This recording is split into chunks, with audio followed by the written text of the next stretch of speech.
Exciting episode for you today. Here in my hands, I am holding an article that was published by PJ Media. The title is Let's Be Honest, Candace Owens is a Jew-hating bigot. It was written by a rabbi, Rabbi Michael Barclay.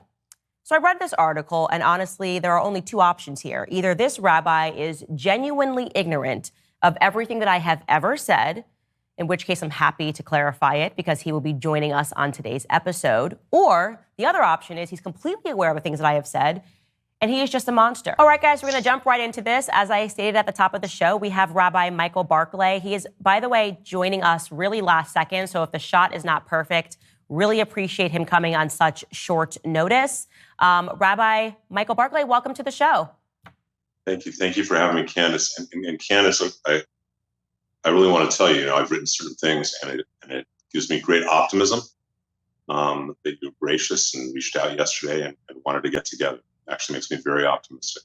Yes, so I am the ultimate defender of free speech, and I believe that we need more speech, not less of it. When we see things and we believe them not to be true, rather than censoring that individual, we should actually give that person a platform, because people will walk away and be able to assess whether or not the statements they heard was true. And so just to give a little bit of background to people listening to this, you appeared on Charlie Kirk's show and you referred to me as anti-Semitic. Is that correct?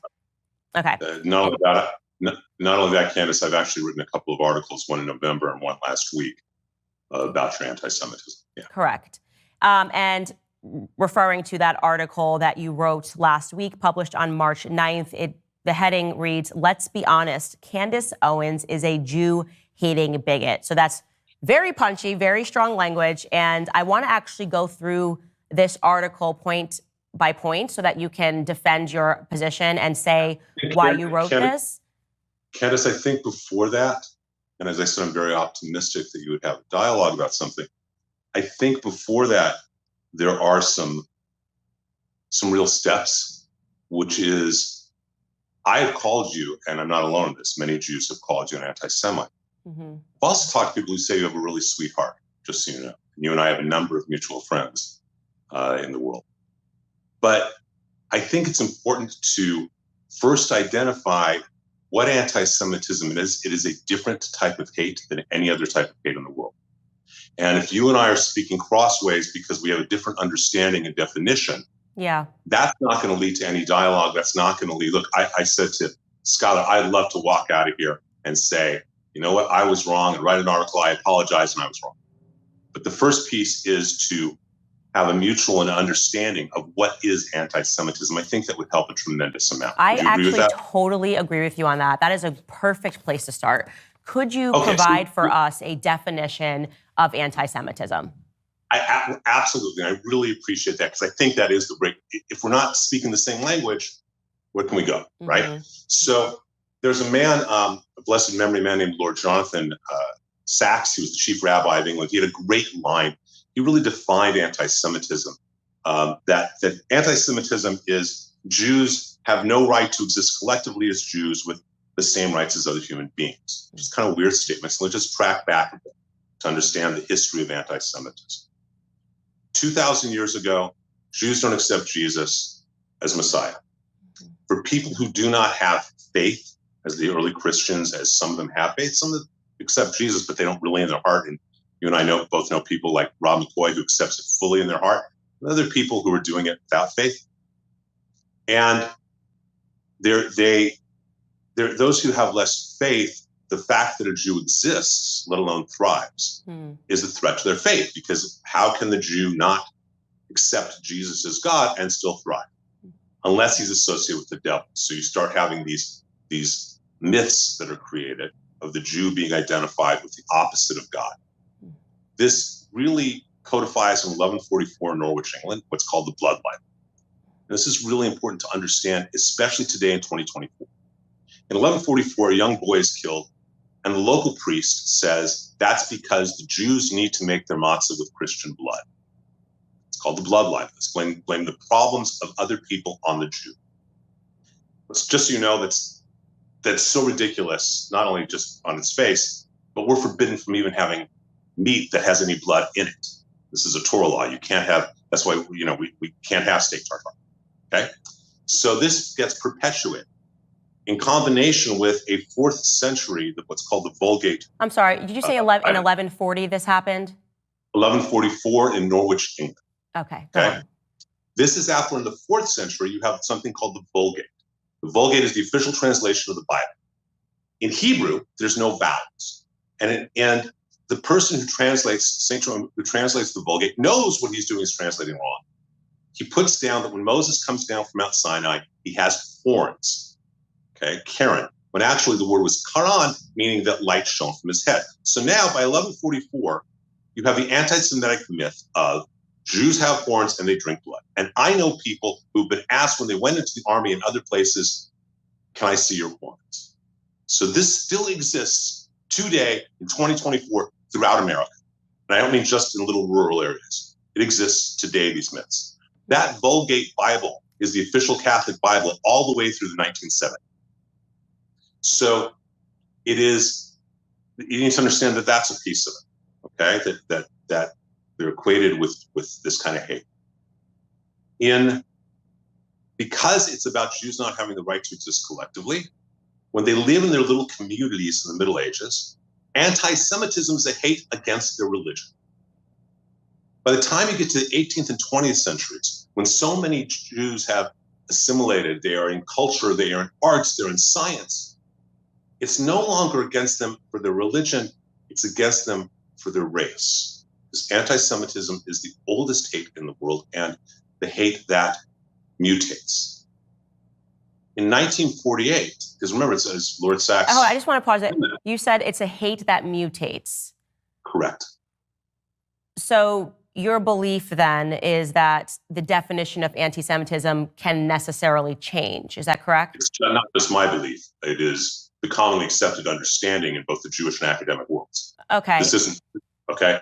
As I said, that's why I quoted, this is a quote. It's a great thing from Lord Sachs, Jonathan Sachs. It's a great thing from Niall. This is just accepted as the understanding of, a cultural anthropologist. So I would just say off the bat, I do not accept that definitions can just mutate. That is something that I could debate that on, like the definition of a woman. I mean, and I'm saying not just about Jewish people. I think that we have to have a concrete definition to work with, because then you can just update and say, actually, I've changed that, and now this is what constitutes anti-Semitism.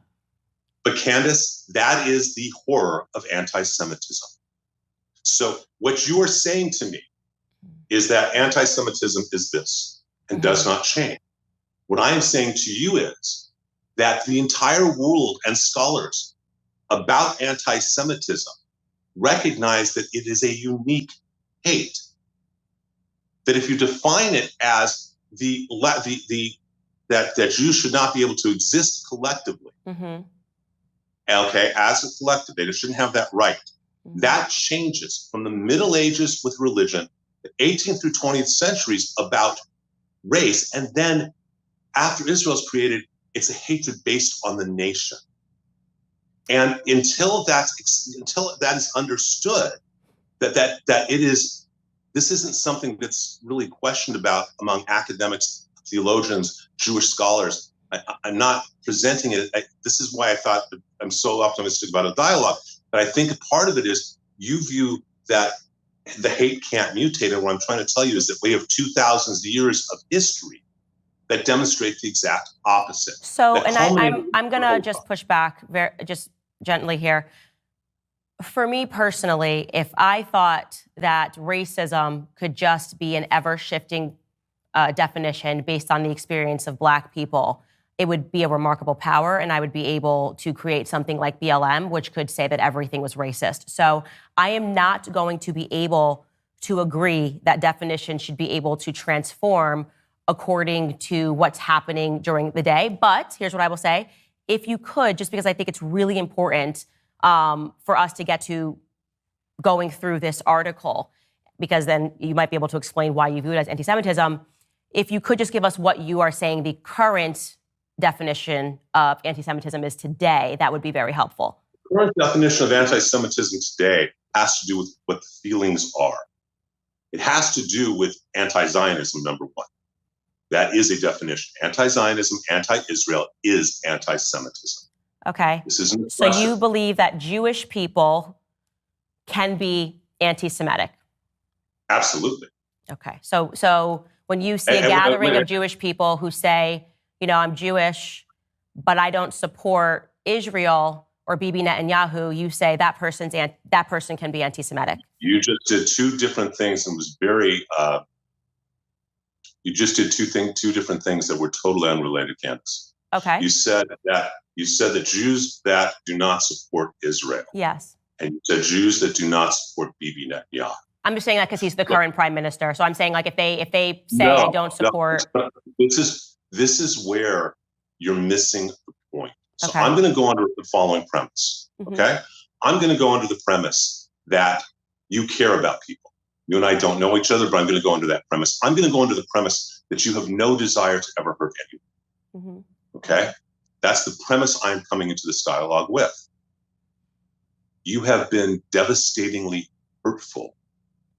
And I think that I'm going to go from that you don't understand what it means to the Jewish world. There's a great teaching that comes out of every sociologist, every person in academics, is that I don't get to tell a black man if he's experiencing racism. He knows. I don't get to tell you if you're experiencing misogyny. You know. If I make a comment and it's misogynistic, and you say, Rabbi, that was really misogynistic, my job is to say, wow, I didn't mean that. I apologize. That's not what I meant. And you do not get the right to say what is anti-Semitic or Jew hatred. I'm not trying to. I don't think I said anything about me having the right. I just said to you, would you then view, because I did host somebody who was Jewish, Dave Smith, on my show, and I'm sure you're familiar with him. He's a comedian, he's a libertarian. He is not pro-Zionist. So I'm just asking you for clarity, because you're saying that you can't dismiss a Jewish person, but aren't you thereby dismissing Jewish people who say that I don't support Israel as a state? I'm just trying to have you answer that question. And the answer is, I will ask you back the same question. Are there blacks who do not support blacks? Are there pick the cause or the minority who do not support or not, or actually even better? You and I both sit on the conservative side politically. We share that, right? And we face the same way when it comes to that. And we both, I think, are disappointed in those who are Republicans in name only, correct? Yes. Okay. Does that mean they're not Republicans? Well, I wouldn't describe a race as a political ideology, like a political party. That's very different. So to say that you can't be a race, like you're not black if you don't support this, is different than, like, you're basically saying that a Jewish person can't be anti-Semitic. So that would be like saying a black person can, in fact, be racist towards, or they're not black. Look, I'm not going to comment on black community. I will say there are plenty of self-hating Jews. Okay, so you do believe, that's all I was trying to get you to say, is that Jewish people who don't support Israel, you are saying they are anti-Semitic. I just want to understand that. I'm saying it very clearly, they are self-hating Jews. Let's use that term very specifically. Okay. And you need to understand why they are self-hating Jews. And you need to understand, as numerous people have talked about, I've written about, Prager's talked about, Gorka's talked about, Levin's talked about, a number of people have talked about, Shapiro's talked about, and as I say, I've written about, is that people want to assimilate. For 2,000 years, Jews have been persecuted, and so they want to assimilate. And so many have converted from Judaism not to another religion, but to leftist politics. That becomes their religion, and they lose their identity. That is a reality. So you need to understand, or I shouldn't say you need to, that's not fair, and I apologize. I would hope that you understand a history and an understanding that we define what anti-Semitism is. And what happened on October 7th,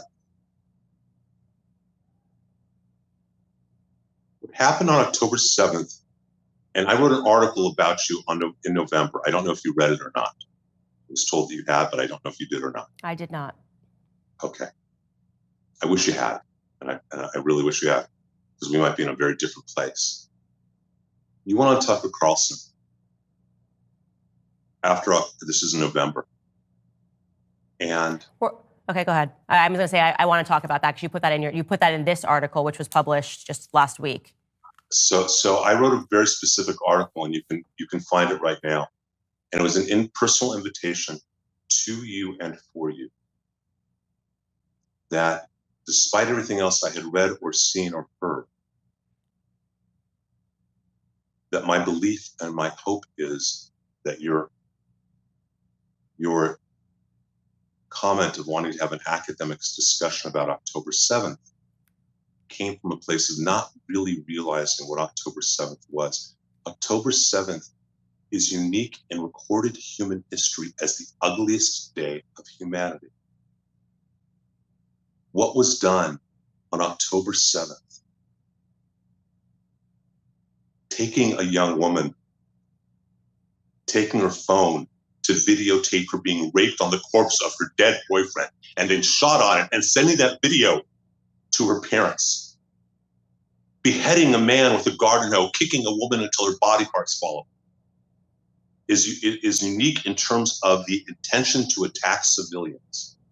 And so in November, after you made the comment on Tucker Carlson about wanting an academic discussion about how, those kind of comments that you made and the ennui that you demonstrate, I wrote an article saying that I would arrange for you. There's a film, a 47-minute film by the IDF. It is all the footage done by the Hamas terrorists of what they were doing so proudly, what they wanted to do. And that my belief was, I don't think that you quite realize that. And I would arrange for a private screening for you and your friends. Mm-hmm. And that I would arrange that and then have the discussion about how you feel about October 7th. Okay, so I just really would like to get to your article because I think it's important. I want to acknowledge your pain about October 7th. Wait, that's not an opinion. That's not an opinion. No, I didn't say opinion. I said I want to acknowledge your pain about October 7th. I apologize. I think it's an opinion. I apologize. I didn't say that. I said I want to acknowledge your pain about October 7th, and I want to get to that because you are... Because that's all pain. Yeah, you're mischaracterizing what I said on Tucker Carlson, but I do have the clip, and we're going to be able to watch it. I definitely did not say I wanted to have an academic debate about October 7th. That's not what I said at all. But like I said, I have the clip. And I do also want, I think it's best for us to dive into what you actually wrote about me, because there are several mischaracterizations, I believe, of what I said, but both of us are going to be able to watch it. So again, this is the article. And by the way, you did say in this article that you heard that I received your invitation. That is false. I did not. I think it's important to just maybe name the people who told you that I received your invitation. No, I'd rather not do that, especially since you're saying that it's incorrect, and in which case I apologize.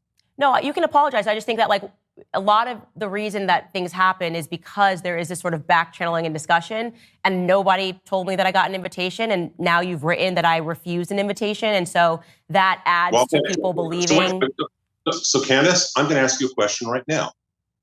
I'm inviting you, forget about the article, because I have no issue and would love to write an article saying I was wrong, Candace Owens does not feel that way. I would love that.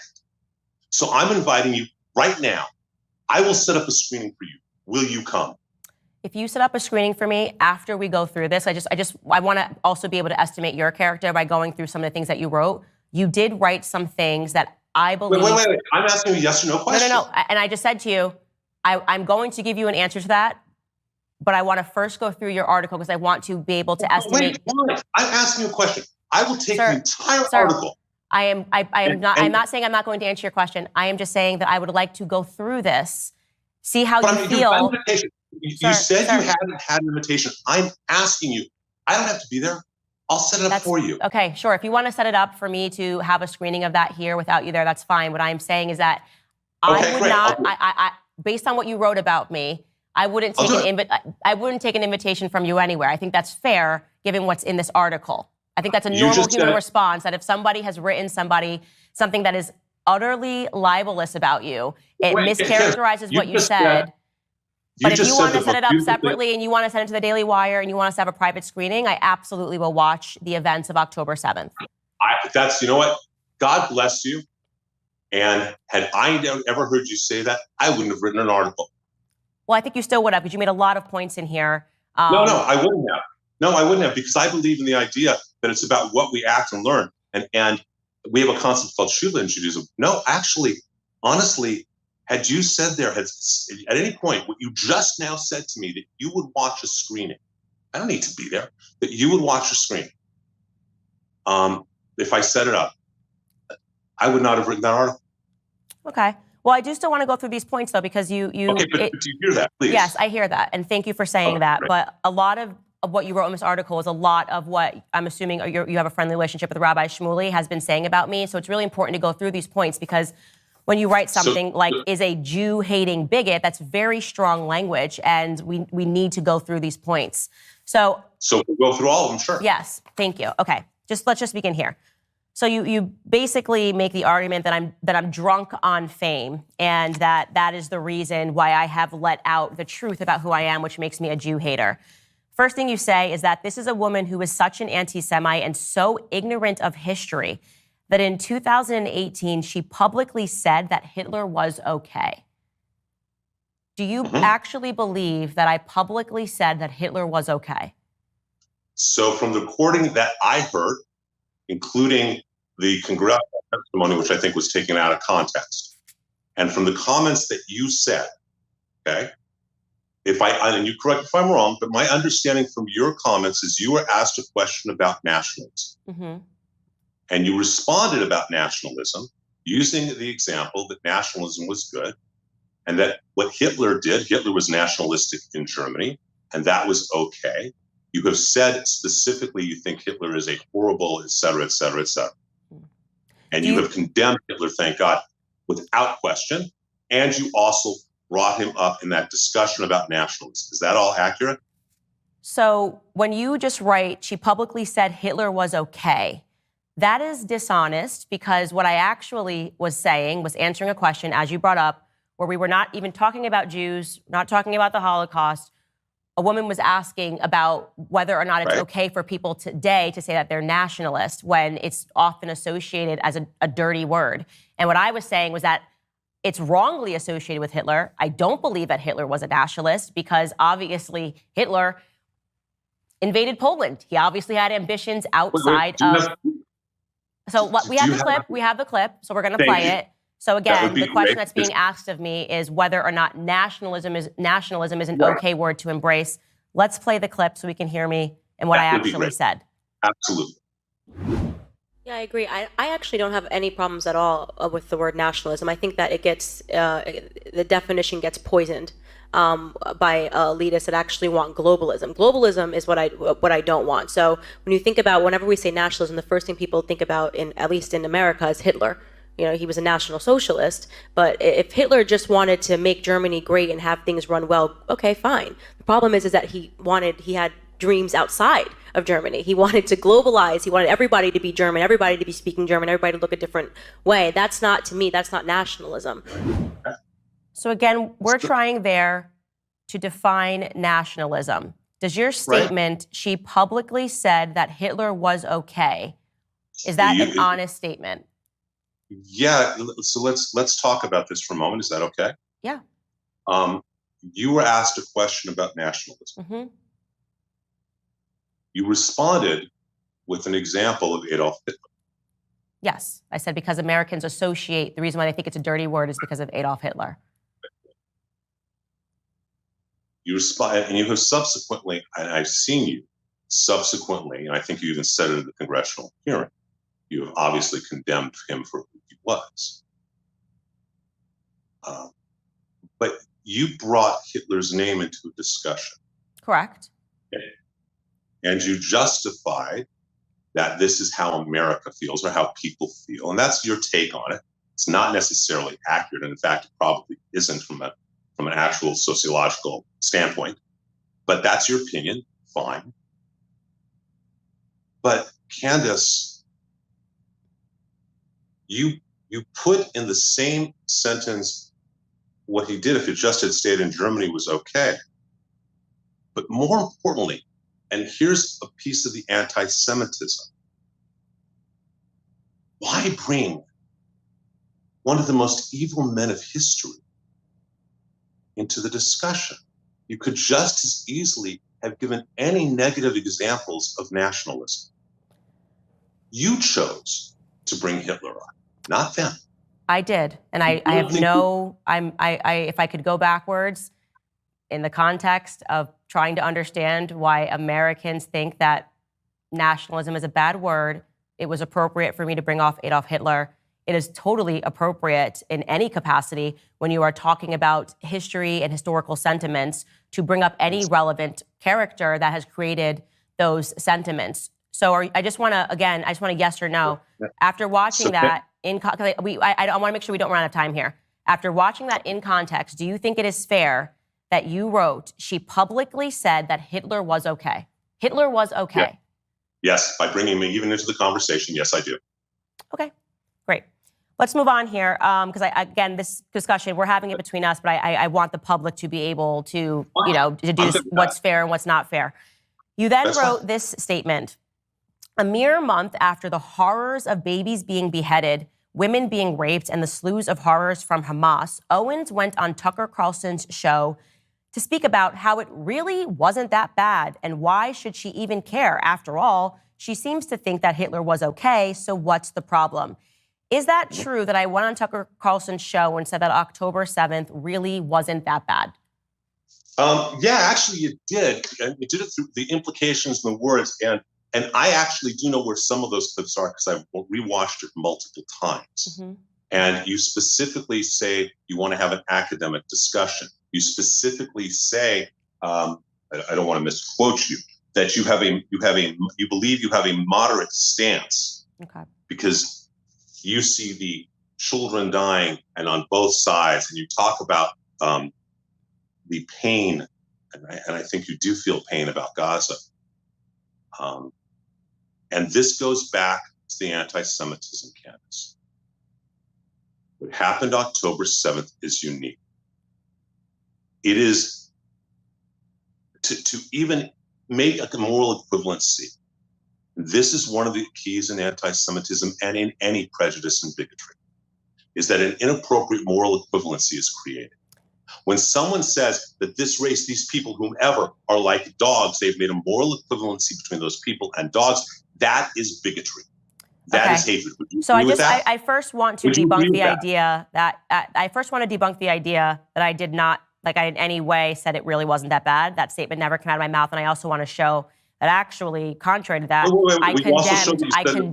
I condemned what Hamas did. So let's just show that clip of what I said. And then I want to get to your quotation about academic discussion. Let's just show what I said about Hamas.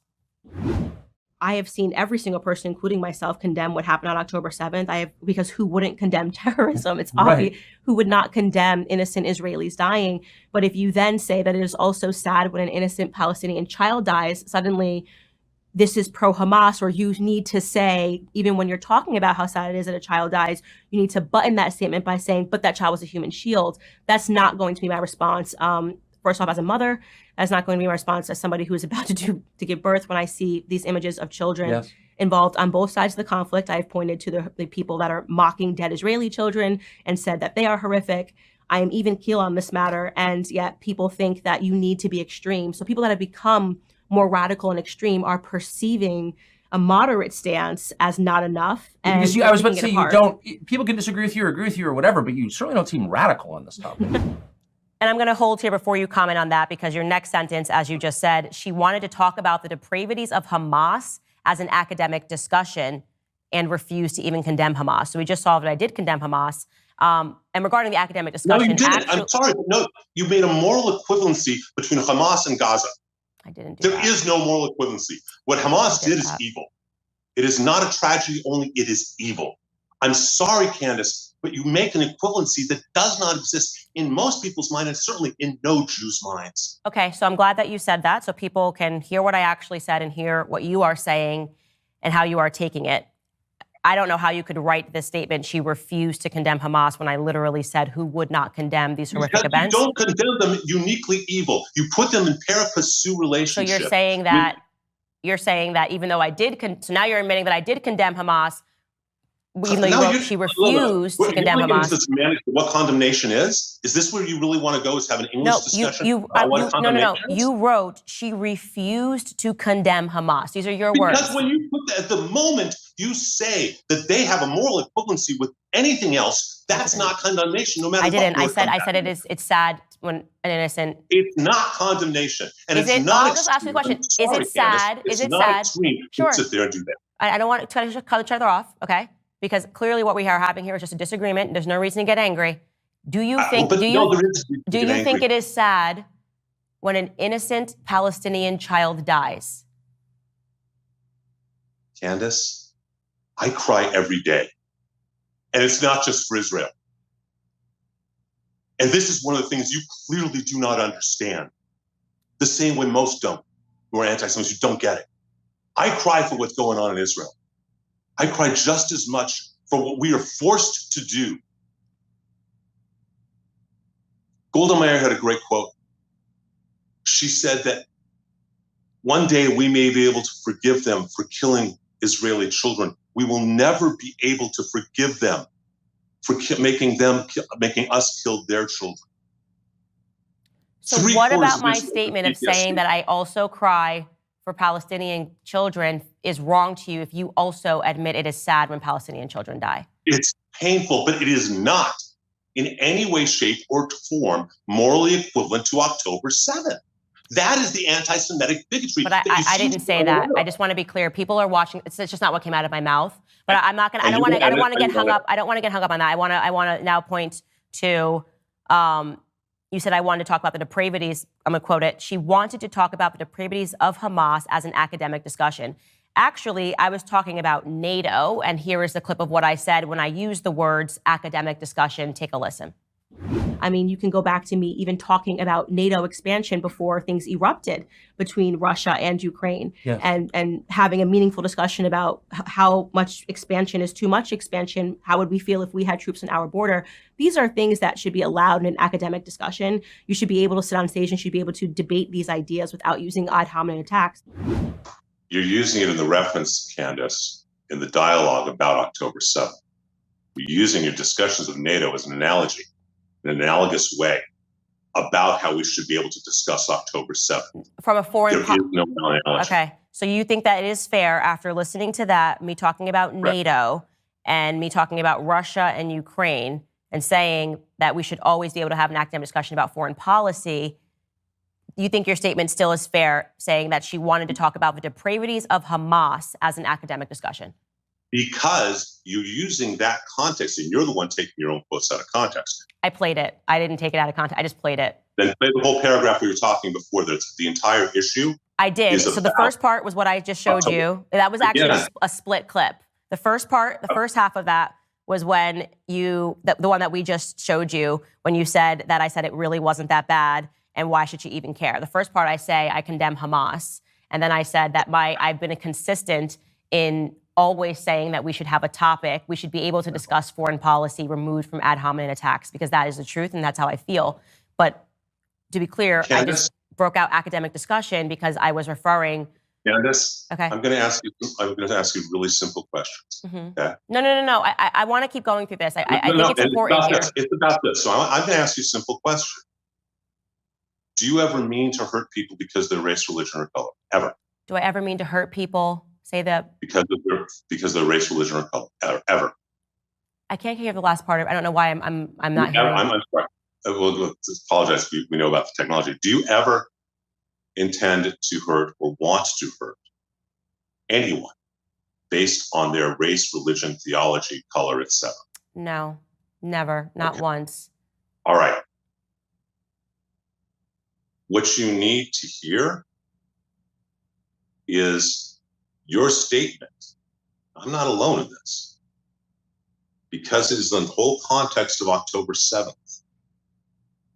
It's hurtful to Jews. Okay. And I'd like to give you an analogy that I think that might really help our dialogue, if that's okay. Mm-hmm. A number of years ago, a movie came out called The Passion of the Christ. Did you see the movie? Yes, it's a wonderful movie. Okay. And I saw the movie as well. I saw it the opening day and saw it twice, and I arranged for a screening of priest students, minister students, rabbinic students, rabbis, ministers, and priests. Loyola Marymount when I was a professor. Okay. I realized something in watching that movie. There are two movies going on. If you accept Jesus as your Savior, then that movie is so brilliant and so painful about his suffering that it transcends everything else, and that's all you see. And I think you just said it was a brilliant movie, and as many of my friends did, Loyola, et cetera. I think it was a brilliant movie too as well. If you don't accept Jesus as your Savior, you're not so emotionally attached to all the suffering that Gibson portrays so well. And so what you do notice, as an example, are all the anti-Semitic things. So I had a discussion with a woman who's the senior vice president of Loyola when the movie came out. She said, Rabbi, there's no anti-Semitism. I said, actually, I'll give you an example of one scene. There's a scene of little Jewish kids who chase Judas, and they morph into demons. And they're wearing modern 20th century yarmulkes. They have classic Jewish stereotypical faces, and they morph into demons. And with modern yarmulkes, it's that trope of Jews as demons. And Lainey said to me, I don't remember that scene. And I realized in that moment, she was so emotionally involved in the suffering of Jesus, she didn't notice the anti-Semitism. But both are true in the movie. You may not have the desire to have that pain in your heart, but what I'm trying to tell you is, by having a conversation with Tucker Carlson under the umbrella of October 7, which is what that segment was about, and saying that you have a moderate stance, that there should be able to be discussion, just like there is about NATO, it validates the reality of the absolute evil that is unique to October 7. Had you asked me on October 6th what to do with Hamas, despite that in their covenant of 1988, their charter, which I don't know if you've read, despite the fact that in Article 7, 11, and 13, they call for the destruction of all Jews in the world. If you'd asked me on October 6th, I would say we should do whatever we should do for peace. Now, I do want to move on, though, because then the next sentence almost appears to me to be the inversion of what actually happened. You write, she castigated Ben Shapiro for being passionately pro-Israel. I couldn't find a clip on that, so I just wanted to ask you what you were referring to, because actually what happened was Ben insulted me publicly. I have not insulted Ben publicly, so I'm just wondering where that sentence, where we can look for me castigating Ben Shapiro for being pro-Israel. I will try and find the actual clips, number one. Number two, just off the top of your head, where I was when I castigated him, where I was when I disrespected him. Candace, I will be happy to go try and find you things about it. I'm sure Ben can find them as well. I'm sure other people can. I want to make something real clear about this, though. I don't think that there is a place for any of the kind of dialogue, especially between people who are the same conservatives, who are on the same side. I don't think there's a place to personally insult anyone. And that comes from both sides. I don't think it's okay for anyone to insult you or your family. I don't think it's okay for you to insult anyone or their families. I call you an anti-Semite because that is how I judge the way you act and what you've said. Okay. I'm very pleased that you've agreed to watch the documentary. Mm-hmm. Makes me very happy, and you can comment on it after you've watched it. Makes me really happy, honestly. Okay. And I think that and hope that after you see that, you'll have a whole different understanding. But I don't think it's okay for anyone to make personal attacks. Now, when Ben Shapiro calls you an anti-Semite, I call you an anti-Semite. I only wish goodness on your soul, but that is how you act. Okay. That's very different than calling you a fill-in-the-blank pejorative. Okay, but you did write, she castigated Ben Shapiro for being pro-Israel. So I'm just asking you. Happy to find the exact quotes for you. Happy to find. Because it just never happened. I would never. Okay, you're saying that. I'm happy to find. Okay, but he did insult me, but I did not insult Ben. So that was very interesting because I was like, that's almost the inversion of what happened here.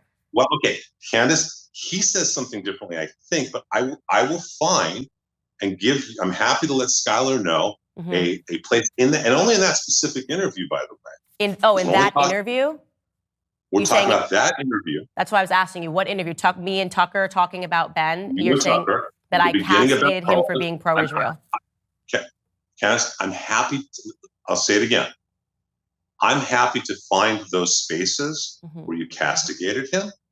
And send them to Skylar, and you can decide to share them with your audience or not. Well, we'll put it in right in here if there's a example of a clip of me doing that. Because actually, I abstained from doing that and told Tucker that it's not something that I would do.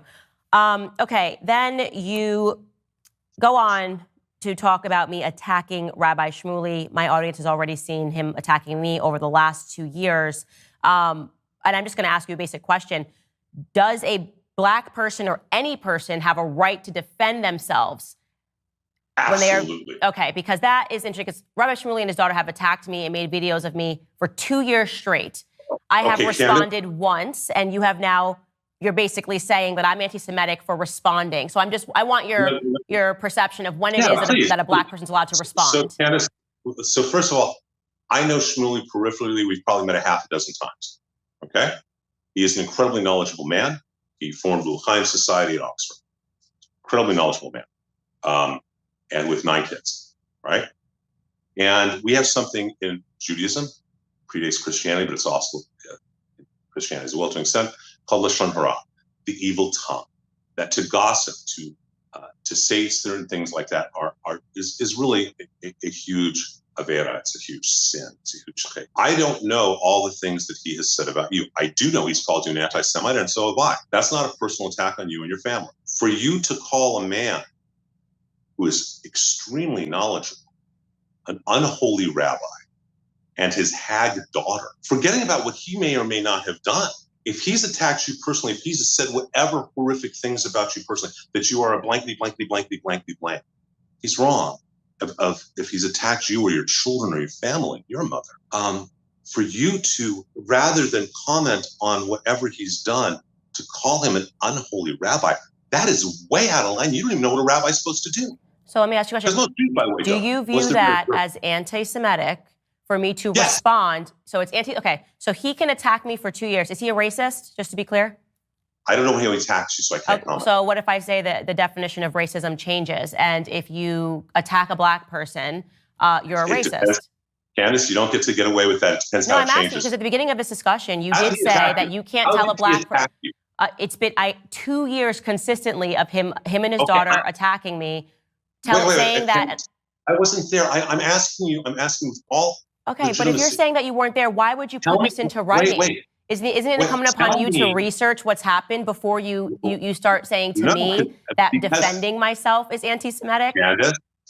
Candace, if he attacked you personally, if he said you were a Black fill in the blank, then he should be reprimanded that, but it doesn't justify what you did. You don't know what a rabbi does. You don't know our theology. How dare you call him an unholy rabbi? How dare you go into the misogynistic, the anti-Semitic trope of his hag daughter, something used throughout the late 18th and early through the early 20th century. Sorry. Hag is now anti-Semitic? That is a term of his hag daughter that goes back into the witches of Eastern Europe. Why did you have to call her a hag daughter? Just to be clear, because she's a witch. I think she's a witch. That's not because she's Jewish. I would call someone a hag of any color. I think she's a witch. What they have done over the last 2 years. I believe his daughter is a hag. I said that because that's what I believe. You may disagree with me on that, but to say that that's anti-Semitic is ridiculous. I would call any person a hag. Candace, I'm going to be very clear without trying to be insulting. So please forgive me if it comes off wrong. Okay, it's not meant to. No, it's fine. You can insult me. I don't want to. I've dealt with 2 years of a rabbi insulting me, so I'm totally cool with this. Yeah. I have no desire to insult anyone, okay? But do you understand, are you familiar with the history of the Grimm fairy tales and the folk tales of Eastern Europe? I know that we can go back and we can also say no. I'm asking a specific question. Okay. That the witch archetype of those fairy tales were specifically modeled and called the Jews. That the Jews of that part of the world were called hags and witches specifically because they didn't eat the same food. They had different practices, and they were excluded that way as part of the bloodline.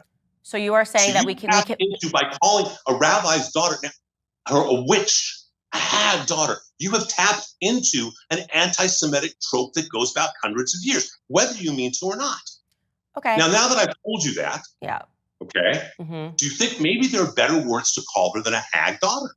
I'm actually not going to edit my language for two people that have been attacking me for 2 years. And so what I'm going to say is that, and I want to be very strong on this, I am not going to be told whether you want to dress it up as anti-Semitism, you want to dress it up as that I cannot respond and defend myself. I'm certainly not going to be told that I need to be contained in how I respond after 2 years of consistent attacks from two individuals. So I want to just say on that point, you and I will never come to an agreement. I stand by everything that I said about him, and I'm not going to have that everything that I say, including yesterday, when he says that me finding the products and stuff that he sells and promotes as a rabbi to be unholy, to say that I am only saying that because it's made in Israel is pointedly ridiculous. But what it looks like to a lot of people, and I'm going to tell you this, and I'm expressing this in case you are an individual, as I'm sure you are, that is concerned about the rise of anti-Semitism. But my suspicion is that people that are watching this are going to think that now we are using the word anti-Semitism like BLM began using racism, right? Which is to say that you cannot, let me finish my statement. I'm just telling you what this is my suspicion. And I have tons of Jewish listeners, but given what you've said about Dave Smith, who is a libertarian, he is not a far left liberal. He just does not support what Israel is doing. So in this, you have said that Jewish people, you've made comments about a lot of Jewish people who maybe don't agree with what's happening in Israel.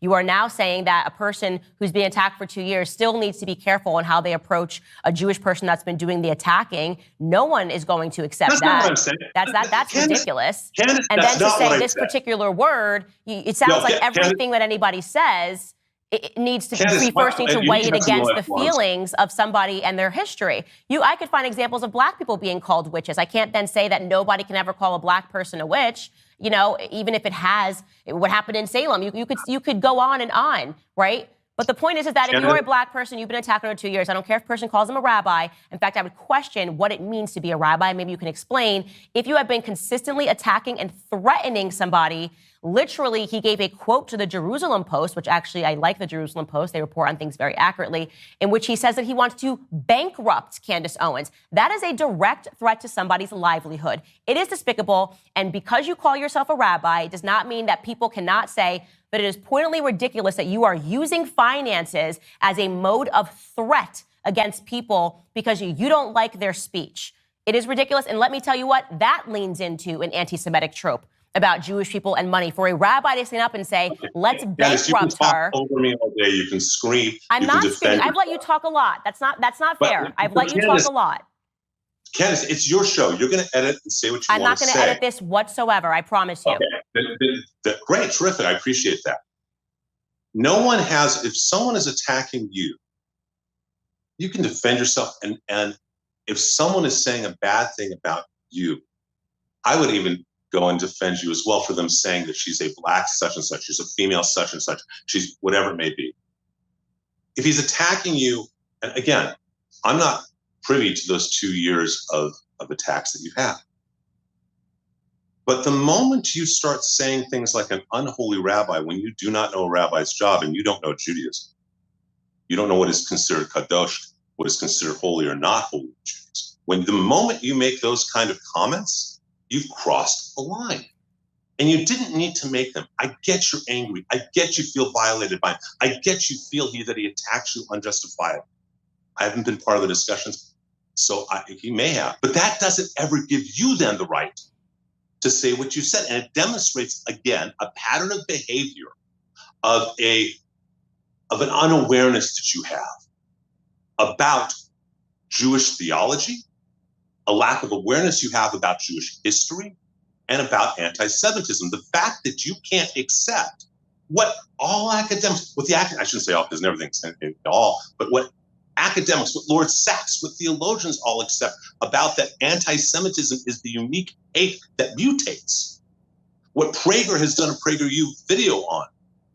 The fact that you can't even accept that is in itself problematic.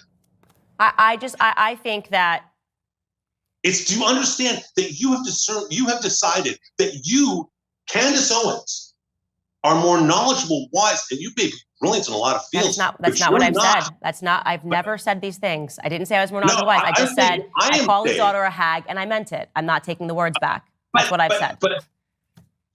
The fact that you can't accept that the definition of anti-Semitism, that you think you know the definition better than scholars, academics, Jewish theologians, better than rabbis, is a level of hubris. As I say, you may know all sorts of things about all sorts of topics, but you're now dancing in a field where Shapiro dances, I dance, where Rabbi Shmuley, and I'm trying to tell you that you are repeatedly doing anti-Semitic behavior, but your underlying premise that you said at the beginning of our dialogue was that you don't accept that definition of anti-Semitism. What I said is I don't accept that definitions mutate, is what I said to you at the beginning of this dialogue.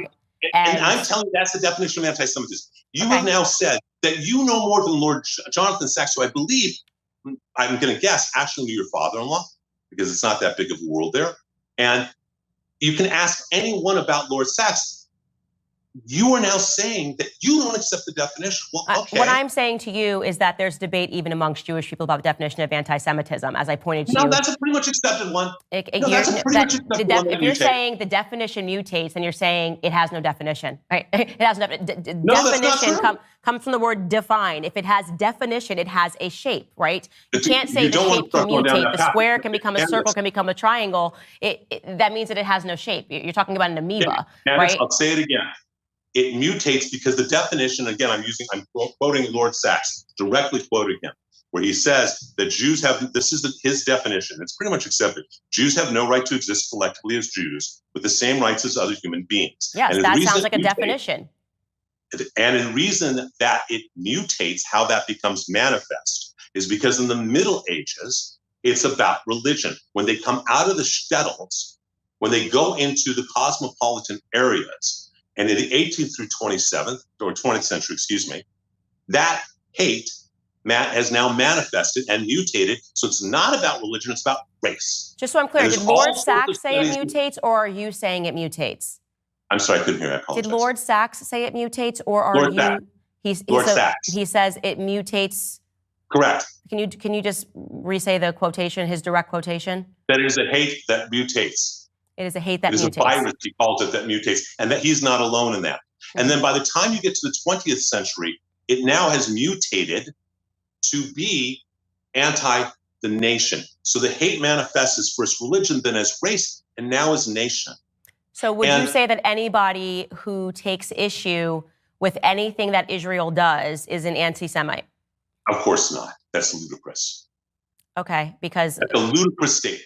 Okay, because then why are... That's a ludicrous statement. Okay, I'm glad you said that, because earlier when we were talking about Dave Smith and I said that some Jewish people don't agree with what Israel is doing as a nation, you suggested that they were self-hating Jews. No, that's not what I suggested. What I said is there's a very difference between supporting Israel and supporting Bibi or the government. There's a huge difference. Support of Israel is to understand, and I think, again, this is a place, Eugene Bishop, who was one of the heads of the Central Conference of American Bishops, great Catholic leader, said a number of things, and Monsignor Royal Vatican of blessed memory, I actually heard him say this.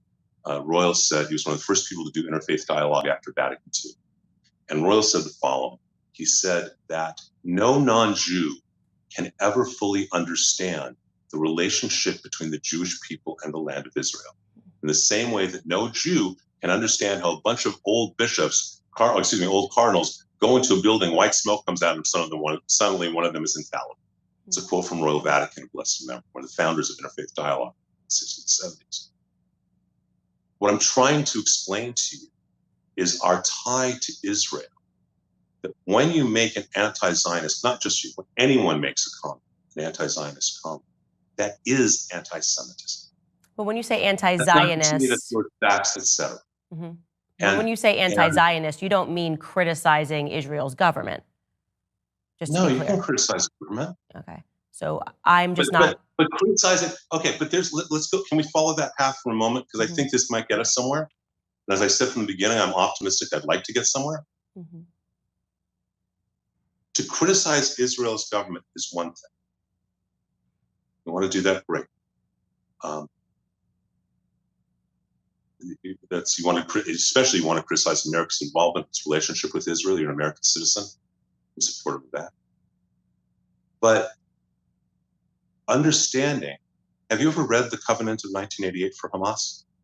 No, I have not read the Covenant of 1988 for Hamas. So let me tell you about Hamas.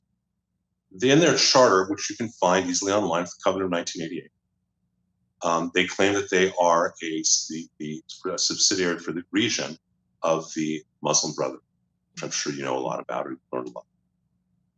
And they call for the obliteration of all Jews. They say in Article 7 that the Muslim Day of Judgment will not come until every Jew is killed and those few who still live hide between, and this is a quote, between the rocks, behind the rocks and the trees call out, "O Abdullah, O Muslim, there's a Jew hiding behind me, come kill him." The definition of a Palestine, which there is no historical Palestine, the definition of a Palestine from the river to the sea, from the Jordan River to the Mediterranean Sea, means no Israel. It is, as Lord Sachs said, it is that they don't have a right to live collectively in a nation. And so it's one thing to say, I don't agree with what the government's doing. It's an entire other thing to create a moral equivalency, which you keep doing inappropriately. A moral equivalency between anything Israel does and what happened October 7th. There is no equivalency. Israel's not going out and try to go into Arab homes and to take and torture a child in front of the parents and then kill the child and kill the parents. Israel doesn't do that. Israel is the most ethical army in the nation. I think we might be having a fundamental disagreement on what moral equivalency is, and I tend to agree with Dave Smith that actually what moral equivalency is saying that irrespective of anything, we are going to judge these people the same. That would be morally equivalent, right? But we don't need to go into that because I didn't do any of that, and I just totally disagree with how you've characterized my discussion with Tucker Carlson at all, because like I said, I clearly said I condemned what Hamas did, and then I said that it's sad when a Palestinian child dies, and then you agreed that it's sad when a Palestinian child dies, so I don't understand why these two statements seem to you to be trying to morally equate anything. I just am making two statements. 11 minutes and 20 seconds into your video, you make the comment about it being, I believe that's the time's place, you make the comment that you have a moderate stance and everything else is extremist. And what I'm trying to explain to you is that and I hope once you see the idea of film, we can have another dialogue. Well, no, I'm just saying that I do think that when anything, horrific happens, it turns a lot of people into extremists overnight, and they become very extreme in their language. You've judged. You've not let me finish my statement. Okay, I've let you talk very much. What I have said is that when anything happens, what tends to happen after that is people become very extreme in their rhetoric. And actually, there is a really good example. Is it Joel over at Breitbart who wrote something very extreme following October 7th online, and then a couple of days later, he wrote a long paragraph apologizing and saying why he was emotional, why his rhetoric was extreme, and what he actually wants to accomplish. He recognized his own emotion. And people get very extreme when they're emotional. It's understandable. But when they are in that emotion, they start to perceive other people who are actually saying what they've always said as somehow attacking them or saying something that's wrong. And then usually, the scales fall from their eyes the more distance there is from the actual event that took place, and they're able to hear things more rationally again. That is all that I was saying with Tucker, is I haven't really moved any of my stances whatsoever, and that is why people are bothered. Whether you think that's understandable or not is not going to change things. I do want to get to this, though, because like I said, we're not going to agree on Rabbi Shmuley. We're not going to agree on his daughter. I'm not going to agree on your interpretation that my defense of myself is somehow anti-Semitism. I intend to keep defending myself against somebody that I, view to be absolutely despicable. And actually, what I will say is that in terms of anti-Semitism, I think a lot of it stems from what I would say is individuals feeling that amidst their own communities, let's remove Jews from this. If a black person does something wrong, I immediately call it out on my show. I've said tons of things about black people acting like thugs. I've stood up against black people when they were using racism, basically just to absolve themselves from any critique. But when it comes to the Jewish community, it's very odd, I think, to watch the indefensible get defended, right? The indefensible get defended. Like what Rabbi Shmuley did over the last 2 years, I would expect people to come out and say, it's obviously wrong. Instead, what we have is you coming out and saying, well, what Candace is saying in defense of herself is actually what's wrong, rather than saying maybe both. Maybe saying what Rabbi Shmuley did was absolutely wrong. But you can't take the time. You can't take the time to look into what he said for the last 2 years, is what you're saying. Candace, but you wrote this article in defense of him. Candace, this is not about Shmuley, and it was not in defense of him. And I said to you earlier in this talk, if he was saying inappropriate things, he should be reprimanded for that. That's not what you said here in your article, though. This is about you and your pattern of behavior and your pattern of words. And I have no issue, and maybe you should do a little bit more reading of what I've written. You wrote, like any father, Shmuley defends his children when attacked. Wait, I have taken on the unethical behavior of Jewish leaders and Jewish organizations publicly to the detriment of my own life. I've taken on Jonathan Greenblatt for 5 years of what he's done to the ADL. I got the receipts to prove it. You can read the articles. Okay, I've exposed him for what he's done that was not right. So when you make a comment, like when someone does something wrong in the Jewish community doesn't say anything. You and I are talking, and I have a history of both calling out people who are unethical within my own tradition and standing up for other groups that are not in my tradition that are being persecuted.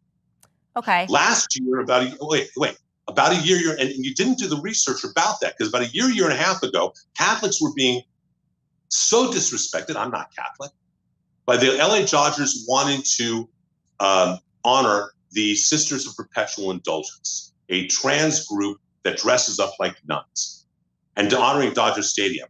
I not only wrote articles, my articles helped promote General Flynn to help promote Catholics for Catholics to do a demonstration at Dodger Stadium that I spoke at. But that had nothing to do with Jewish people. Wait, and I called out Jewish people. Why don't you Google my name and Jonathan Greenblatt? Great. I'm glad. I think that all together, everybody. I'm not alone. I'm glad. What I am trying to communicate to you that when people can go, and as they have seen, as I showed on my show, all of the attacks from Rabbi Shmuley, which were available to you when you wrote this article, and then they see you write something. Please let me finish my statement. Please let me finish my statement. They see you write something. Rabbi Shmuley is an author of 31 books, was the rabbi at Oxford for 11 years, has a 30-year career of writing, speaking, preaching, and guiding people in Jewish beliefs. He has also been an activist in many causes, and most importantly, is a loving father of 9 children. And like any father, he defends his children when attacked and is proud of their accomplishments. Hold, because I never attacked them first. They've been attacking me consistently for 2 years. And then you go on. Hold on. Candace, you're smarter than this. I know, but just let me finish. Then you go on and you talk about me. People might say this might be a racist trope, but here we go. She dropped out of college because of a quote-unquote issue with a student loan, never even voted in elections until she had successfully created her unique brand, a pretty black woman who's politically conservative. When anyone confronts her about her lack of knowledge or wisdom, she retreats to the position of counterattacking them for not appreciating a strong black woman who goes against a stereotype. When you read something like that and you see that comparison and how you are presenting people, despite the fact that factually speaking, Rabbi Shmuley and his daughter were the ones attacking me for 2 years straight. I didn't even know who they were.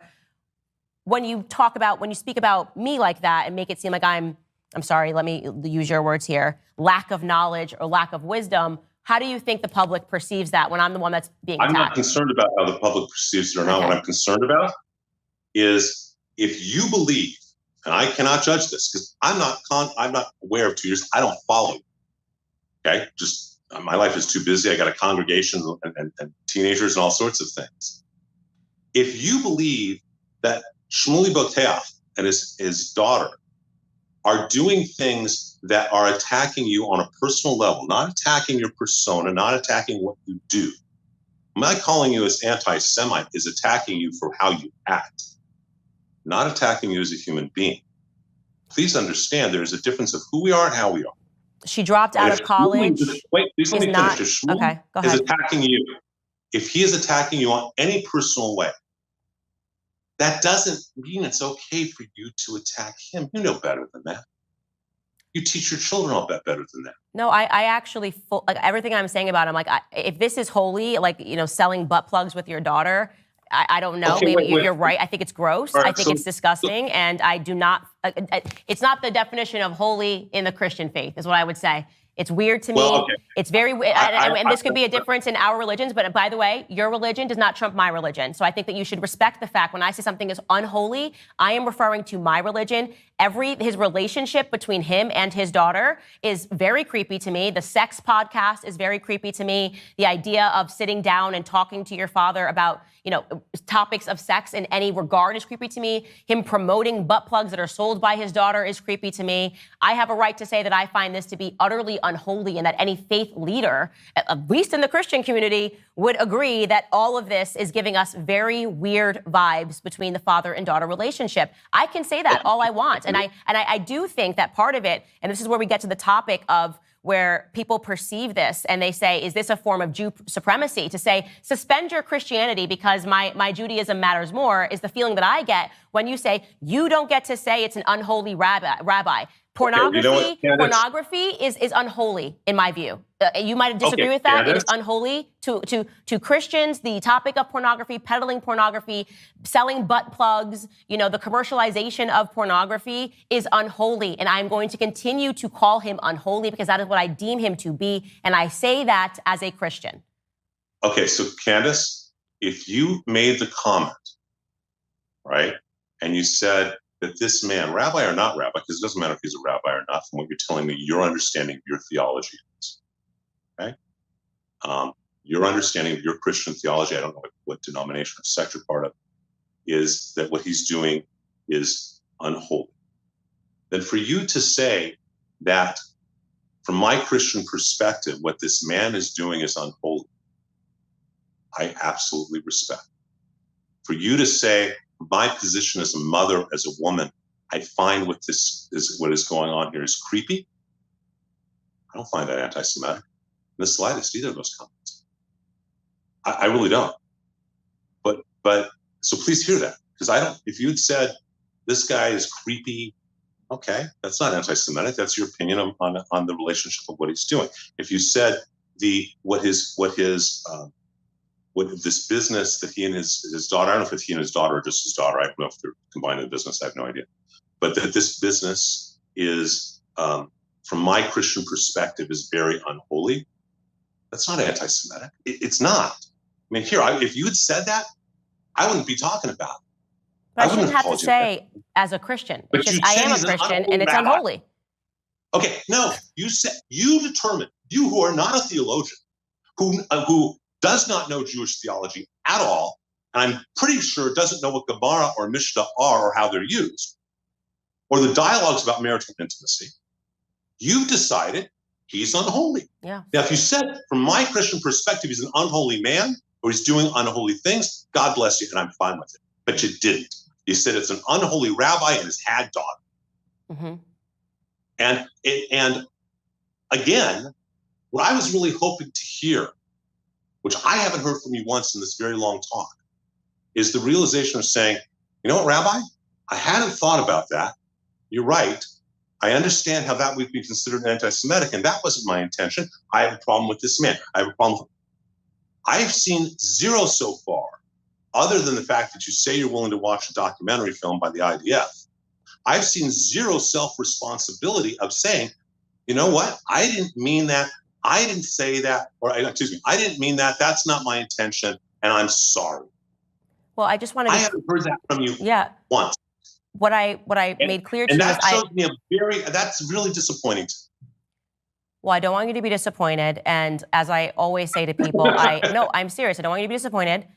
I understand that human beings have a lot of feelings, right? Everybody has. You can say, I watched this and this is how I felt about it. For me, the reality of what I have actually said and the way that it is being interpreted, I don't think is fair. That's why I wanted to go through the clips of what you said, for what you wrote that I said versus what I actually said. When I did condemn Hamas, you're saying I didn't condemn Hamas. You're saying I attacked Ben Shapiro. You don't have the clip available. I feel that actually what's happening here is you want me to apologize for things that I never said on the basis of how you felt. And that's not fair. I have a suggestion. Okay, I have a suggestion. Okay, you and I are both politically conservative, right? I mean, I am, and I know you are. And I would hope that we're all facing the same direct way. I'd like to ask you some specific questions about the things in that article, and you just tell me, okay? Yeah. And so if I misinterpreted something, if I misread something, if I misheard something, or you feel I misunderstood something, communication happens, especially when we're doing writing. Miscommunication happens. So I'm going to ask you simple questions that would define anti-Semitism with the vast majority of rabbis, Jews, and theologians. Mm-hmm. Do you believe October 7th was uniquely evil and on a whole other level than anything going on, especially anything going on in Gaza or anything else right now? From a moral, ethical, your point of view as a Christian, I am asking you point blank, do you feel that October 7th, what happened, is uniquely at a whole other level and depth of evil? Yes or no? I believe that what happened on October 7th is evil. We've seen. Do you believe it is a whole other level than anything else, especially what is going on in Gaza? I think that there have been things that have happened historically, like the Holocaust, like what the Bolsheviks did to Christians, the Christian Holocaust, that I You're don't. not answering. No, I'm trying to answer your question. I guess I would like you to explain to me, in your own context, Holocaust versus what happened on October 7th. Why is October 7th uniquely evil compared to the Holocaust? Maybe you can educate. In October 7th, you don't know your history about the Holocaust then. In October 7th, the Holocaust was a machine that was made and cost Germany the war. So you'd say October 7th? October 7th was a specific intention. Remember that in the Holocaust, the first attacks are war attacks. It is all about a war effort on world domination. October 7th is about to torture and do such horrific things to civilians, to the weak, the innocent, the old. So I'm asking you a very simple question. I'm honestly, you asked it. I'm ready to answer it. I think it was evil, and if you feel it's uniquely, we've bombed a million Iraqi civilians. You're talking about just like if you're weighing against civilian costs. And again, I think how you said about when you read you watch the Passion of the Christ, and you have your eyes when you watch it, and I have my Christian eyes. Very difficult for me to say when the greatest Holocaust that ever happened was against Christians, and what the Bolsheviks did to us, drowning us in barges. I cannot discount the things that have happened to Christians. We are actually the most persecuted religion in the world, and it's never described as uniquely evil. And so what happened on October 7th is evil, full stop. What has happened in the past to Christians, what is happening currently to Christians in Armenia, it's evil. So your feeling that it's unique is probably, I want to recognize it, but I don't want to sit here and pretend that make a simpler question then. I minimize what I've been through. I mean, unique evils, slavery. I'm a black woman. I mean, there's tons of things that have happened, and I don't want to pretend that I think that when it happens to Jews, it's somehow more evil or more unique than when it happens to other groups all around the world. I'm going to ask you a specific, simpler question.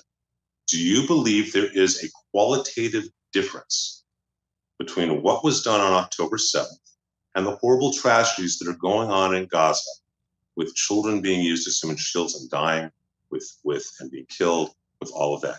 There are tragedies going on in Gaza we both agree on. Do you believe that there is a radical difference between what happened October 7th and what is going on there, or do you believe that there is really not a moral and huge qualitative difference? It's one or the other. How it's happening is different. There's no question that it's different. It's evil just the same way. Children, innocent children dying. If the consequence of children is dying, of course, it is an evil thing for innocent children to be dying. Do you believe? Okay, so I want to make sure I'm hearing you. Okay, I don't want to misinterpret you. I'm asking for specific answers. It is always an evil, and I again say this as a Christian, it is always an evil when innocent children are killed. Always an evil. So do you believe that October 7th is more evil than what's happening when the innocent children are dying? Pardon? I'm asking you. What? I'm asking you the simple question. Do you believe there's a greater depth of evil in what happened October 7th than any of the tragedies that are happening in Gaza? Actually, let me actually toss this back to you, because this is a great question. So I think No. This is a great question. I'm glad you asked this, but I want to toss this to you because one of the things that was also radically misinterpreted. Actually, I was talking about Brian Mast in his language when he said that there's no such thing as an innocent Palestinian life. I thought that was horrifically genocidal to say that. And that has been a huge conflict of whether or not what's happening is genocidal or if it's not genocidal. And something that I don't think that we have a clear definition on is genocide. And this is, obviously the word was created post-Holocaust. And so I would just like to get from you, because we're running, because we are running out of time. So I'm not trying to, I don't use the word. You don't use the word genocide? Nope. So you wouldn't describe the Holocaust as a genocide? I would describe it in other ways. It's just not the language I use. So for me to say that this is a definition would be arrogant and inappropriate, because but what percentage of a certain group of people have to die that would constitute a genocide? Because I think that that's part of it. It's a back forth where it's like, listen, if we can just say X amount of people, percentage of people dying of the same ethnic group. Candace, you don't, I'm telling you point blank. You're asking me to define a term that I don't go around utilizing. Okay. So I don't, you're saying define this. And what I'm saying is I don't use that term. I am asking you a very simple question, which you have avoided a yes or no on. I haven't avoided a yes or no on anything. I've been answering you this entire time. I am just saying that if the consequence, for me, I cannot, like, what happened on October 7th to me was so horrific and was so evil. And it partially, the reason why I believed it was so horrific and so evil was there was no military target. You were just targeting civilians, and civilians are innocent, right? And so for you to then tell me, is it more or less evil when now innocent civilians, what is the number at? Can you tell me what the number is at of Palestinian children? No, I can't, because Hamas stories aren't. I know, but I'm asking you. I'm not asking Hamas. I'm asking you. Candace, I'm going to try and make this. So when you're asking me to compare, and what you're actually asking me to do is to compare, is to state whether or not I believe. Please let me finish this. I feel that question, okay, is you trying to make a statement Let me try to get the question, okay? I believe that what happened on October 7th is a uniquely dark form of evil on a whole other level, in every way, shape, or form of evil than anything that is happening in Gaza. Do you agree with my statement or disagree? I don't need explanations. Do you agree with me or disagree? I have said to you 1,000 times, I feel like what you are asking me to do right now, I'm looking at the cost of life. This is how I analyze things. You can't agree. You're not going to agree with me. I am uncomfortable with the amount of innocent life that is lost right now in Gaza. So you're not going to agree with me. Let's move on, because there's other stuff.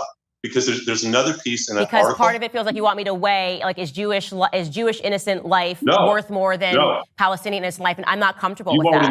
You made that clear that you don't view it the same, or you'd be able to say that what happened on October 7th. I view innocent life as innocent life. Like I'm saying, it's just innocent life lost. Candace, you've made it clear you weren't able to answer yes to that question.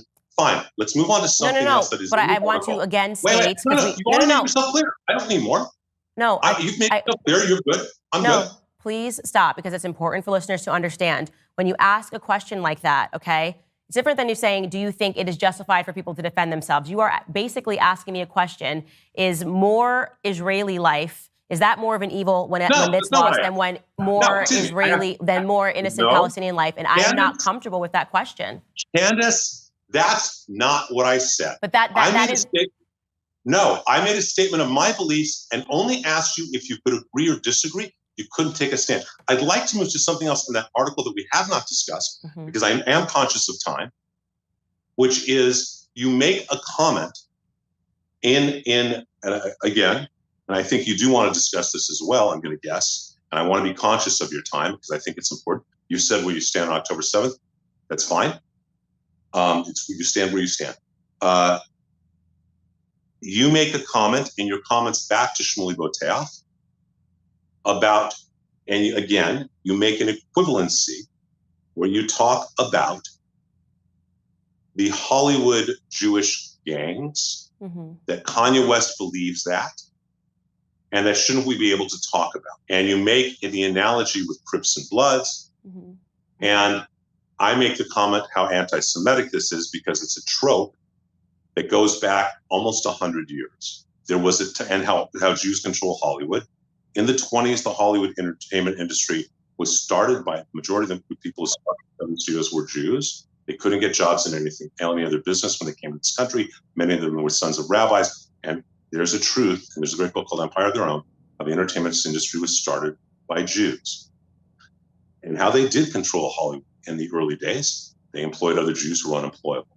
That stops by the 60s and 70s and is totally gone by the 80s and 90s. Okay? And it is gone.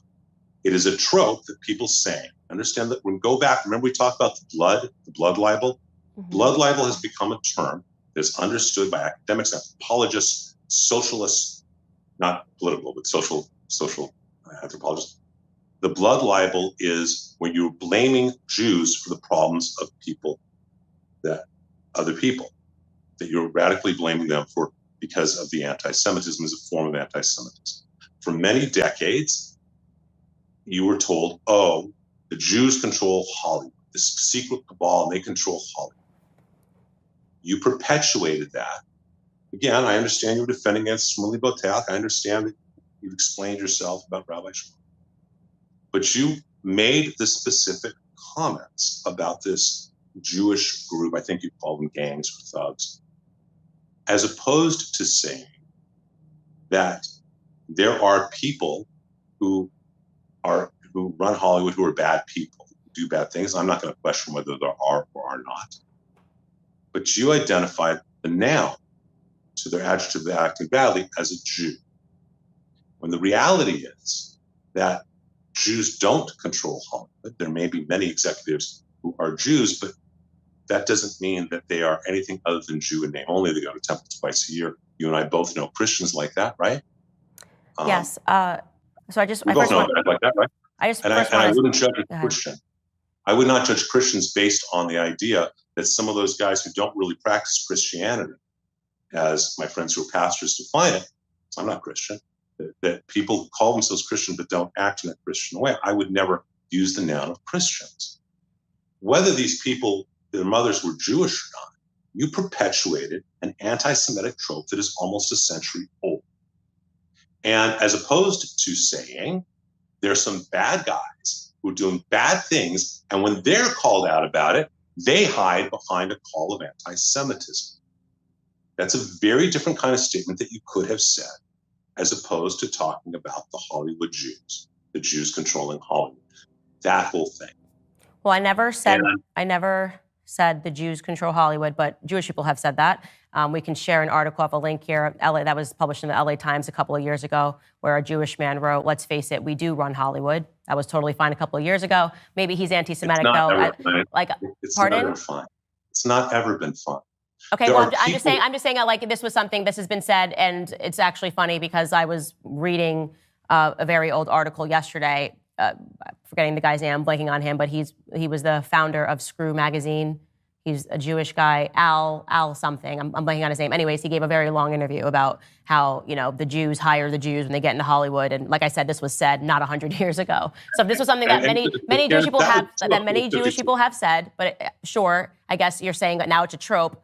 But I just want to be clear that many Jewish people have said this in many interviews within the last 50 years, okay? As I said, there's a whole book. I do want to press pause on that and ask you a question. Is it possible for Jewish people to form a gang, full stop?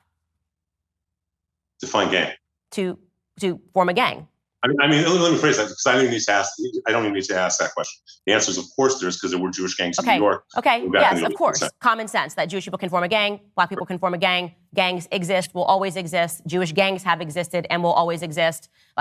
Worldwide, gangs happen. How absurd it is to say that if you think that there is a gang that is operating, to even suggest that there might be a person in the that is automatically a trope. That would mean it would be impossible for us to illustrate the gang existence. As soon as you say it's a trope and magically you can't talk about it, I gave examples of multiple people in Hollywood, okay? We're talking about from Dave Chappelle to Kanye West to Cat Williams to other artists that are Christian that have said that there is some sort of a gang, full stop, that is operating in Hollywood. I then gave an example of a list of exact names that Michael Jackson said were operating as a gang. Rabbi Shmuley was among that list of people. So to say that we can't even explore that possibility, that Rabbi Shmuley, and that this list that somebody is giving or something that artists are saying might be true is somehow anti-Semitic. I'm not saying all black people, all Jewish people are gang members. I am saying that it is, of course, possible that a gang is operating anywhere in the world. That should just be allowed to be said without being accused of creating a trope. Candace, again, we're at the same place that we started at, of when I said to you, I don't get to tell a black man if he's feeling racist. I don't get to tell a woman if you're experiencing misogyny. I keep telling you that things you have said repeatedly are hurtful to a huge number of Jews and are considered anti-Semitic. And instead of hearing any, wow, I didn't realize that, all I have heard for the lengthy time we've been on together, which I, again, think is very gracious and kind of you, but all I have heard from you, not one sense of responsibility, not one, I've said to you that if something is true or not true, I don't have issues saying I'm wrong, I don't have issues apologizing, but I haven't heard from you one sense of responsibility that you have, just use this as the example, you have tapped into a 1,000-year-old blood libel trope, a century-old trope specifically about Hollywood. And you keep going off, well, can't this be intellectually right? Can't you do this? Can't you? You've hurt a bunch of Jews. Did you want to? Absolutely yes or no? not. Absolutely not. Okay, you did. You have. You continue to. Yes, I understand. And what I will say to you don't want to, then realize that what you're saying it taps into centuries old hate. Realize I'm just going to tell what you are saying that when I am speaking, hurtful. I get what you were saying. Hateful. I get what you were saying, but I'm going to tell you what this is reminiscent to me of. This is reminiscent so you can't of when. Just say, I'm sorry. Listen, please just let me finish my statement. This is reminiscent to me of when I got interested about BLM and I thought that there was corruption in BLM and black people all over America were crying, insisting on the BLM narrative. And I thought that there was corruption and that this was operating like a gang and they were taking money and there was money laundering. There were tons of people, Al Sharpton among them, and it sounds a little, you can't possibly say this, Candace. You can't, it leans into this, it leans into that. But my instincts are my instincts, and I have a right to pursue those instincts. And to the extent that any black person was harmed in the making of my documentary, and then I ended up being proven right that there was corruption that was happening, I'm very sorry that they felt that way. So I will say, to the extent that any person who is finding my interest in what is happening in Hollywood feels that is leaning into some trope and that I shouldn't, keep going, I am sorry that you feel that way. But I am also going to follow. I'm sorry. But I am that is just disingenuous. That's okay, not well, but I'm telling you that I understand that people have feelings, but I would like to follow and pursue the facts. And the facts are that many people in Hollywood are saying that there is some sort of a gang that is operating. I am not blaming Jewish people. Anti-Semitic. Okay, well, I'm not blaming Jewish people for that at all. So I just want to be very clear. But that is an anti-Semitic trope that has led to all sorts of horrible things. So what did it lead to in Hollywood? I'm telling you, as someone who knows this, and by the way, again, maybe you should read what I was writing about BLM, because you and I were on the same page. Okay, and did you get called racist and people calling you all sorts of names that maybe weren't true because you thought BLM was just actually corrupt? I actually took them on about the fact that all lives matter. My house was vandalized 4 times. And that was considered racist at that time. So would you have been right to revoke that and apologize to black people because they said that was racist? Or but here's the thing. No one sat there and said, you're a racist about it. They said all lives matter was racist. They said all sorts of things, and I got death threats. And as I say, my house was vandalized 4 times. Mm-hmm.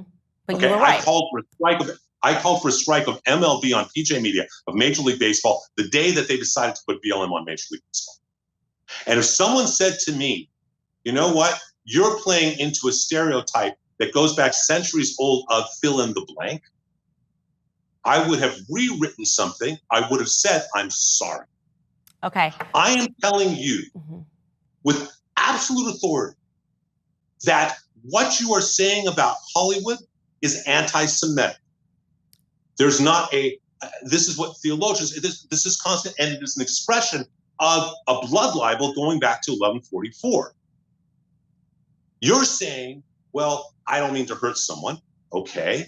If I apologize to you, my apology would be gee, I apologize. I'm sorry for what I did. I'm sorry. Not, I'm sorry for how you feel. Well, no, I'm genuinely am sorry if you interpreted my suspicion. I genuinely am sorry if you interpreted that, like, my suspicion about a gang operating Hollywood to be some sort of a condemnation of all Jews. It's actually the exact opposite, which is why I specifically named. I'm telling you that. Are you going to let me speak?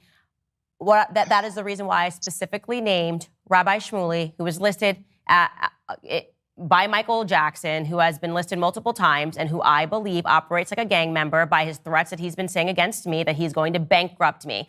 I'm not going to pretend that I don't think that Rabbi Shmuley operates like a thug, and I'm going to withhold me stating that clearly because you're saying, well, that leans into an anti-Semitic trope. Him being Jewish doesn't mean anything to me. Him acting like a thug and making threats against my life and livelihood is something that I did say Rabbi Shmuley. I did say Rabbi Shmuley. Go ahead, time out, because you just said something, okay, that is really beautiful if you walked that talk. You just said him being Jewish, him being a rabbi doesn't have anything to do with him being a thug. I said that on my episode too about the bugs and the Crips. Wait. I don't watch your episodes, Candace. Forgive me. Well, how can you write these articles and then say, I'm sorry, I didn't watch it? That is completely ridiculous. So you get to write articles and libel me, but then say I didn't watch the episode. You wrote a whole section on the episode. I watched the clips that you do, but I don't know what that's ridiculous. You literally wrote an entire paragraph saying that I attacked him as a thug, a all of this stuff, and you bring up the Bloods and the Crips, which is from that episode, but failed to mention that I said they're using. I watched your Blood Crips. Wait, Candace. I watched your Blood Crips part, and I read your comments on Twitter about calling them a thug. I specifically, in that episode of Bloods and Crips, said that being Jewish is being used as seals has nothing to do with the fact that they're Jewish whatsoever. But you kept calling them a rabbi. And the simple reality is, if you really believe, that Shmuley Boteach is doing something wrong, he's operating like a thug, which I hear you believe. If you believe that he is acting in whatever way, calling him out on that, God bless you. But when you take it to the place of putting unholy rabbi, because that's your definition, when you take it to the place of him being if he's a jerk to you, he's a jerk to you. It doesn't matter if he's a rabbi, a priest, Jewish, or whatever, right? So why bring up the rabbi and Jewish part? Well, first off, he goes by Rabbi Shmuley, so that's just his name. Wait. Okay. But wait, but why bring up if someone's being a jerk to you? It doesn't matter if they're white, black, purple, Jewish, Catholic, or anything else. They're being a jerk. Okay. So all we ever need to do is call them out for being a jerk. I didn't say Rabbi Shmuley is being a jerk to me because he's Jewish. I just called him Rabbi Shmuley because that's what he goes by. No, but we are running out of time, so I do want to give you just a full minute here to wrap up and to express to people how you feel about this issue, because I think that's really important. Look, I first of all, I appreciate that you wanted to have a dialogue in any form. What I'm extremely sad, and I'm a little bit optimistic. I am optimistic that maybe you and I can have a dialogue after you watch October 7th, this film, if you actually do see it. I will arrange for it. Just have I can do with Scully, your producer, and put him in the right contact to arrange it for. And if you really watch it, very interested in your reaction. I'm a little bit optimistic about that. I am severely disappointed that we have spent however long, and I do appreciate the time, however long together, I think over an hour probably, right? And I do appreciate that. I am extremely disappointed that I did not once hear, I'd like to give you a concept called tshuva in Judaism. Tshuva means that when you've done something wrong, you recognize you did it wrong, you apologize for trying to fix it, to make for a healthy society. And I am extremely, extremely disappointed that not once in our conversation did I hear you take responsibility for what you said. You have taken responsibility. I'm sorry if that made you feel that way. I'm extremely disappointed that you have decided you have a clearer definition of anti-Semitism than Lord Sachs, myself, Ben Shapiro, etc., going back, scholars, academics, whomever. I'm extremely disappointed that not once have I heard you say, wow, I messed up, Rabbi. I realize what you're saying. I understand what I did wrong. You know what? I'm not going to phrase it that way again. Using Shmuley as the example, you could just say, you know what? You're right. I don't need to attack him and his daughter being rabbis. They're just bad people to me. I don't need to make a comment about a Hollywood gang of Jews. They're just bad guys who are running Hollywood that may have whatever relationships. You've tapped into ancient tropes that are anti-Semitic tropes. You have repeatedly demonstrated a hate for Judaism and Jews. Now, I'm hoping that will change, but it takes a certain level of self-awareness to be willing to say, I did wrong, I'm sorry, I'm going to do it differently. I pray and hope that you will. I believe, I do trust when people say you have a nice heart, niceness, and I really would hope that ultimately we're both conservatives, and there are a lot of Jewish conservatives and a lot of Black conservatives, and we can all be on the same side, pointing in the same direction, as opposed to being split because of these kind of repeated comments. It wasn't just one repeated that you made. And again, I hope that will change after you watch the documentary, which you've committed to me you will do. So thank you for allowing me to be here. It's your show. So thank you very much for being here. And like I said, we are not going to edit you in any way. We will definitely give you the ability to send that video that you said of me attacking Ben, which I am very sure doesn't exist. Thank you for reminding me of that, so I can know. And then last thing I want to say is I have faith in my father. Just one question, Candace. Mm-hmm. I actually, this went very long, and I have to get to a temple meeting, and then I have lunch with a mutual friend of ours, actually. So I don't know when I can get that to. Does it matter if I don't get it to till late this afternoon? That should be okay. Okay. I just wanted to be, I want to be respectful, and I also I wanted to. This has gone for both of us. This has gone on much longer, and I appreciate it. Yeah, no worries. And I would have you back. We should always want more speech, not less of it. Nobody should ever be calling for the censorship of any person. I believe in free speech, even the speech that I disagree with. And what I'll say is what I always say. I have faith in my audience. They know who I am. They know what I have said and in what context I have said it. I have a huge Jewish following, and I am confident in their belief in me stems from the fact that they've been listening to the show, and they know that I hold no hatred in my heart against Jews. I just don't believe any group is exceptional. I don't believe any group, Black, white, Spanish. You watch my show, you're gonna get offended. And I am always going to call out wrongness when I see it. And to the extent that we are using anti-Semitism as a tool to bar people from critiquing certain individuals, a la Rabbi Shmuley, it is going to make an enemy of me, but I will never be an enemy to the Jewish people. So ladies and gentlemen, thank you so much for watching the show today. I cannot wait to see your comments. Stick around because as usual, tomorrow we'll be back with a brand new episode. All right, guys, I'm just picking this up really quickly because as you heard throughout that discussion, the rabbi said that after the conversation, he would send to us evidence within the Tucker Carlson interview of my having attacked Ben Shapiro for being pro-Israel. He was unable to produce a part of that discussion with Tucker as evidence. What he sent us instead was a tweet that I wrote, and just to contextualize this, in response to a tweet that Ben had written. Obviously, everyone's aware of this public feud. Ben told me to quit, and I responded with this. I wrote in response, "You have been acting unprofessional and emotionally unhinged for weeks now, and we have all had to sit back and allow it and have all tried to exercise exceeding understanding for your raw emotion, but you cross a certain line when you come for scripture and read yourself into it. I will not tolerate it."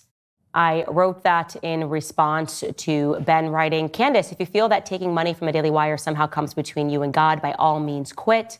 He was writing that in response to biblical scripture. I had tweeted, "Blessed are the peacemakers, for they shall be called the children of God. Blessed are they which are persecuted for righteousness' sake, for theirs is the kingdom of heaven. Blessed when men shall revile you and persecute you and shall say all manner of evil against you falsely for my sake. No one can serve two masters. Either you will hate the one and love the other, or you will be devoted to the one and despise the other. You cannot serve both God and money." Scripture from Matthews. So again, this is just in the interest of being an honest person and giving him an opportunity to produce his evidence. That is what the rabbi sent us over, was my tweet in response to Ben. I would not interpret that as me being on the attack, but that is how the rabbi read it. So there you have it.